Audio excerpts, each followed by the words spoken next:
This is Ida Will, nurse practitioner at Intermountain Healthcare. You are attending lecture 4 of the Diabetes Prevention Health Series.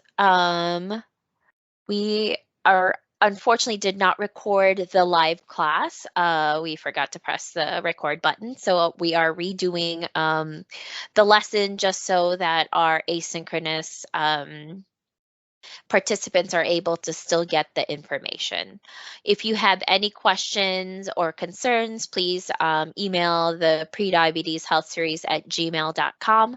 And that way, if the questions that might have arisen at the live class, that you weren't able to hear, I can still answer them for you via the email.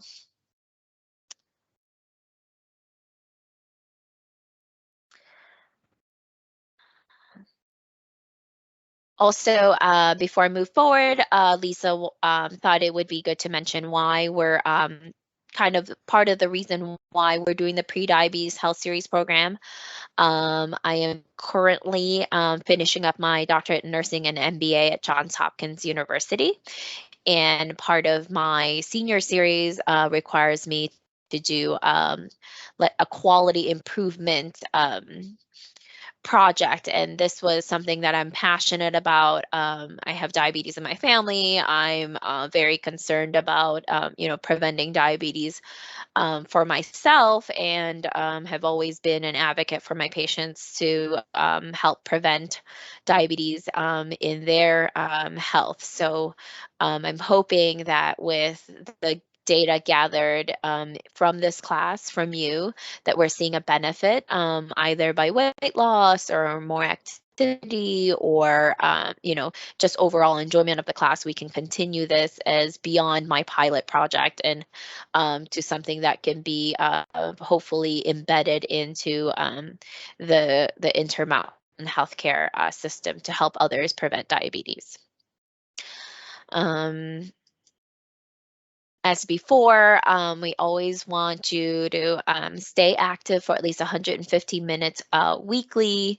We want you to keep your weekly activity minutes ongoing, and we also want you to keep your daily and weekly pedometer totals. We're hoping that you're weighing yourself once a week and either maintaining or seeing a decrease in your weight. Also, if you are doing glucose every morning, if you could check one once a week and add it to the surveys that are being sent out as well. And this week for lecture 4 topics, we're going to talk about how to shop and cook to prevent type 2 diabetes mellitus, how to buy food and cook healthy food, manage stress, how to reduce and deal with stress, and find time for fitness, how to find time for fitness. Also, if we're going to talk about shop and cook to prevent type 2 diabetes, today we will talk about healthy food, how to shop for healthy food, how to cook healthy food.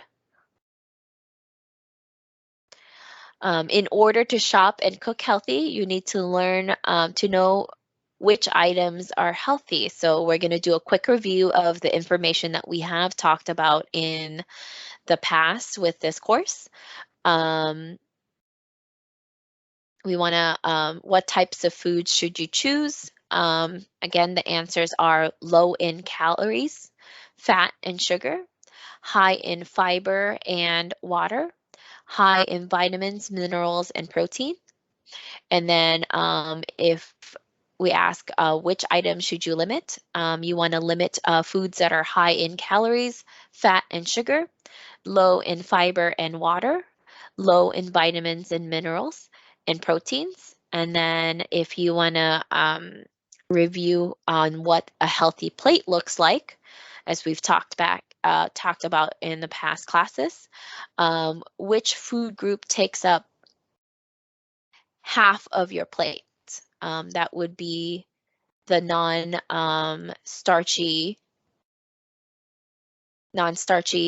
vegetables. You also want to Which food takes up a quarter of your plate, and that would be grains and starchy foods, and which food takes up the last quarter of your plate, and that would be proteins. Also, you can remember that you can take a small amount of dairy, a small amount of fruit, and drink that has low or no calories.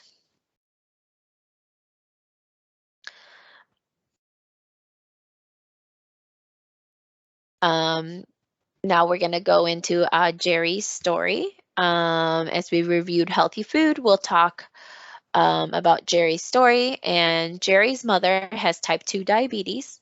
He wants to avoid getting it, so he's trying to eat healthy. When Jerry goes to a health food store, he finds that prices are too high for his budget. He asks his mother how she buys healthy foods she can afford. She tells Jerry that she takes some steps even before she goes shopping. And to get ready to shop, she gathers coupons for healthy items, look at what's on sale at the local grocery stores, plans her healthy meals and snacks for the week, checks for her kitchen to see what she has, makes a shopping list, and has a healthy snack. So next Sunday, Jerry helps his mom get ready to shop. Then he goes to the store with her, and he's impressed with how much healthy foods she gets for her money. Jerry decides to try shopping the way his mom does, plus he looks for healthy recipes online. He's also taking a healthy cooking class, and he's even made healthy meals for his mom.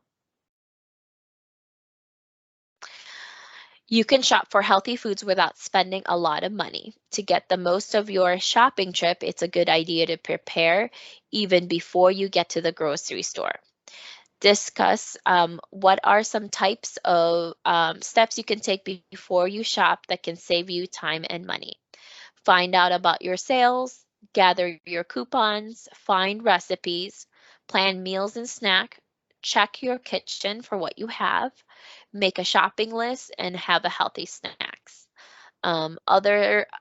Other suggestions include purchasing seasonal produce, which is typically less expensive than buying that same fruit or vegetable during its off season. This relates to the simple concept of supply and demand. In-season produce is large supply, so it's sold at cheaper prices to maintain demand. Examples of what is in season in October is pears, apples, pumpkin, kombucha, butternut squash, delicata squash, parsnips, chard, and ginger. And for November, it's the winter citrus, which is like grapefruit, kumquats, and clementines. The fall crop of sweet peas and cucumbers, Brussels sprouts, celery, sweet potatoes, and winter squash. Another suggestion that was provided to one of our participants was avoiding going to the grocery store hungry, because you're gonna, you know, end up buying more because you're feeling hungry. So you want to maybe go to the grocery store after a meal. We've discussed how to shop for healthy food. Now let's talk about how to cook healthy food. You can cook healthy food that you enjoy without spending a lot of time. We're going to discuss what are some ways to save time when you cook healthy food. Ways to save time and money while you shop include looking for lowest unit price, use food labels, stick to your list, choose family packs, avoid prepared meals, and buying items on sale. Save ways to save time when you cook healthy food include clean as you cook, cooking large batches, cut up veggies and fruit in advance, use a slow cooker, and use leftovers. Again, another participant stated that when she makes her meals, they will divide them in three and freeze the other two meals, so that way they have a healthy meal for dinner time at a different time of the week or even next week to enjoy. And what are some ways to make healthy food that you enjoy? What are some ways to cook with less fat?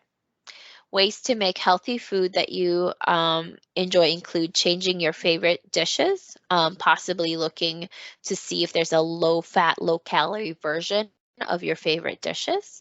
You want to choose good quality items, grill or roast veggies and meats, learn to cook, learn healthy cooking methods, try new cooking styles and ingredients.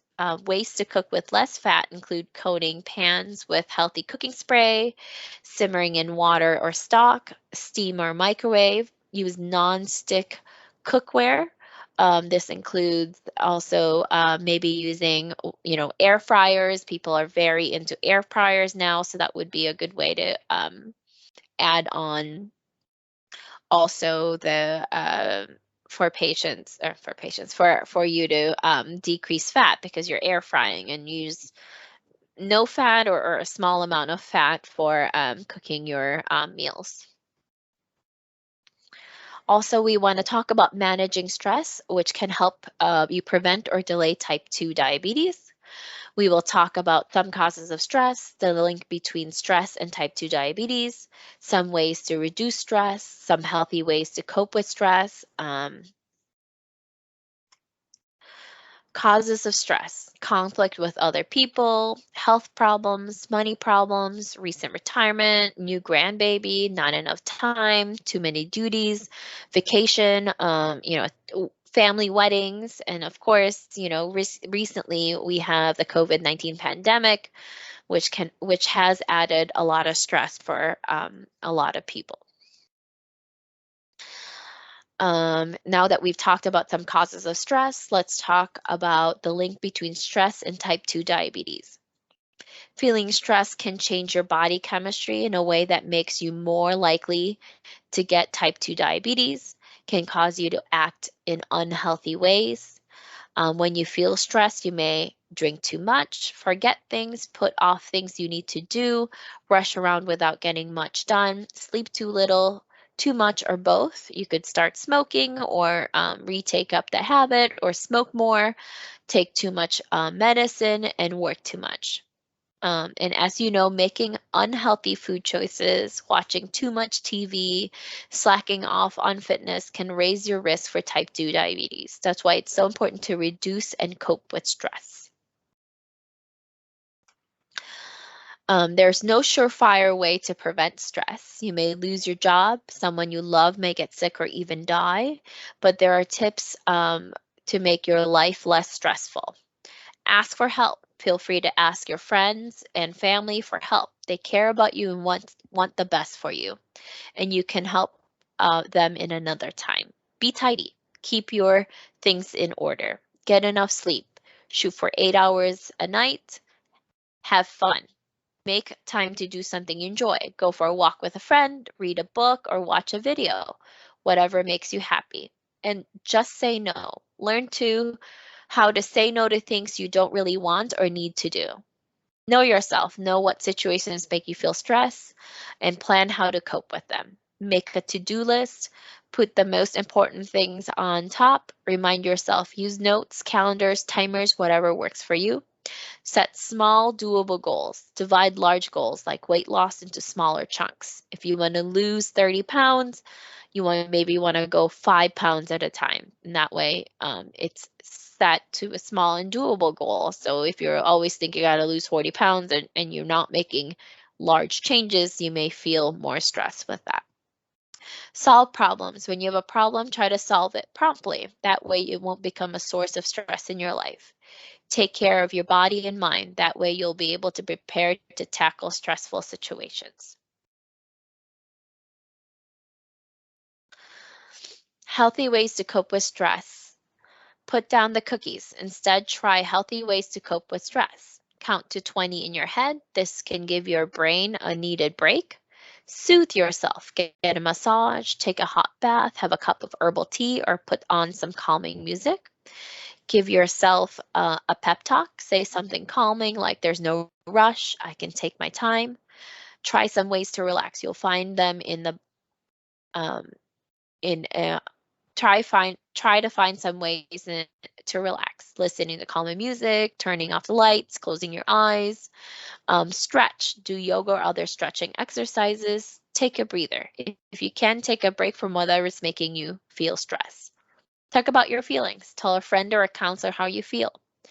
Cut back on caffeine. Caffeine can make you feel jumpy and anxious. Get moving. Do something active, even if it's just to walk around the block. Do something fun. Go out dancing, go shopping, call a friend, do whatever you enjoy as long as it's healthy. Think clearly. Things may not be as bad as they seem.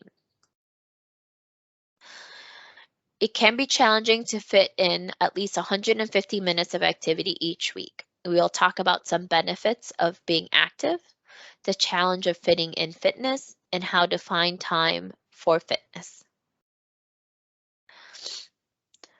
Let's start by doing a quick review of the benefits of being active. We've spoken about this in prior lectures, and being active can lower your risk of type 2 diabetes in 2 ways. Being active can help you lose weight and lower your blood sugar. What are some other benefits of being active? Benefits of being active include better sleep and mood, improved balance and flexibility, lower your blood pressure and cholesterol, lower the risk of heart attack and stroke, lower stress level, more energy, stronger muscles.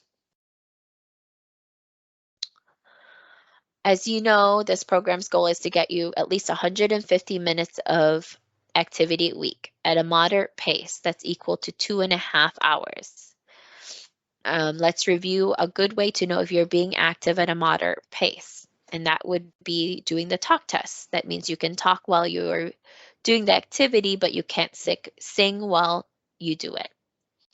It can be challenging to find time to reach these fitness goals. To find time, break your 150 minutes into 10-minute chunks. Schedule it, put it on your calendar, and make it a priority. Tweak your schedule. For instance, get up 30 minutes sooner or so you can walk before work, or have dinner 30 minutes earlier so you can walk after dinner. Use a fitness app or tracker. These help you make the most of your time.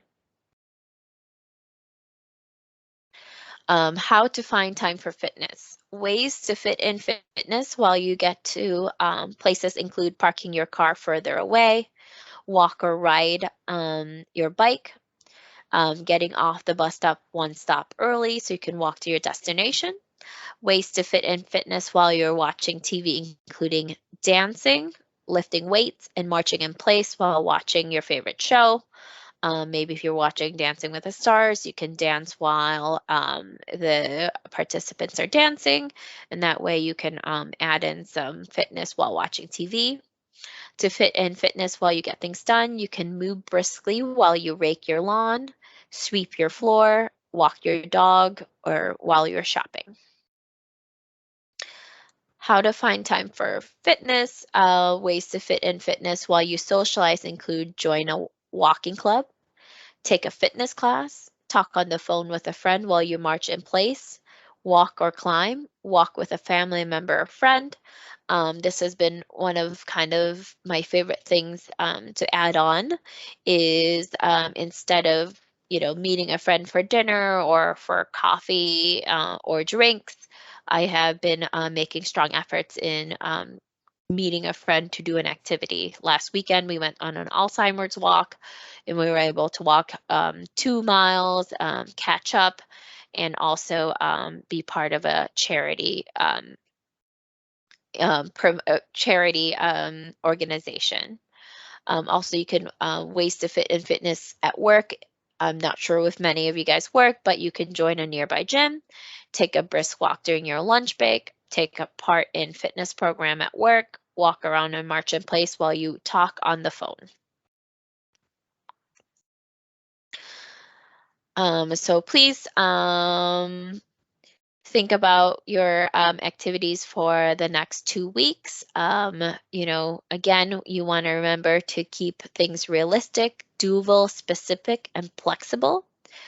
And remember to focus on behaviors and also to try to have fun. And then for our next class, November 8th, it's to cope with triggers, keep your heart healthy, take charge of your thoughts, and then when making plans with friends, plan a fitness event. Possibly instead of going for dinner or drinks, meet them for a nice walk in the park.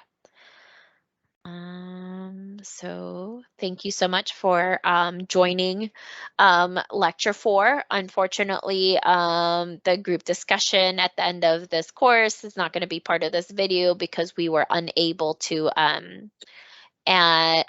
record live. So I had to redo it just for a quick review for our asynchronous